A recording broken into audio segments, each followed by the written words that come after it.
నీతిపరుడైన బ్రహ్మచారి అయిన ప్రధానమంత్రికి మద్దతుగా నిలబడండి దయచేసి.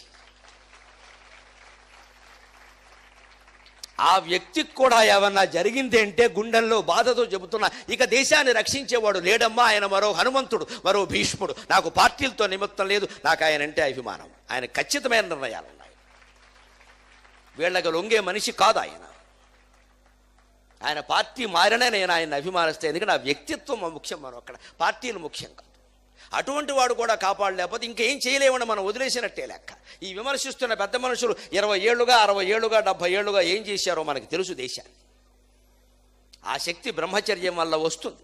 నరేంద్ర మోడీకి కూడా ఆ శక్తి ఉంది. హనుమంతుడికి అతను ఆరాధకుడు. అందుకే ఎక్కడికి వెళ్ళి ఏ దేశానికి వెళ్ళినా ఆ దేశం వాళ్ళకి భగవద్గీత బహుమతి ఇస్తున్నాడమ్మా, దేశం పరువు నిలబడే విధంగా. ఎన్ని దేశాలు వెళ్ళినా ఎక్కడికి వెళ్ళినా భగవద్గీత బహుమతి.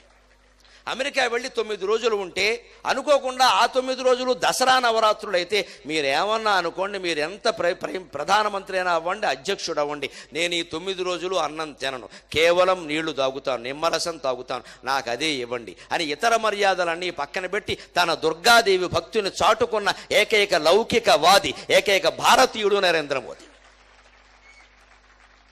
హిందువై పుట్టడం పాపమైపోయిందండి ఈ దేశంలో. మిగిలిన మతాల వాళ్ళందరూ లౌకికవాదులై, హిందువులు ఒక్కళ్లే మతతత్వమూర్తి భవించిన వాళ్ళు.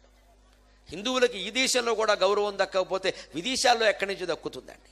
రామాయణం చదివినవాడు, సుందరకాండ చదివినవాడు, హనుమంతుడిని ప్రేరణగా తీసుకున్నవాడు. కాబట్టే ఉగ్రవాదుల పట్ల ఎలా ఉండాలో అలాగే ఖచ్చితంగా చెబుతున్నాడు. నిన్న కూడా చెప్పాడు, నట్లు బోల్ట్లు బిగుస్తున్నాయి, అందుకే జరుగుతోంది, కంగారు పడకండి అన్నాడు.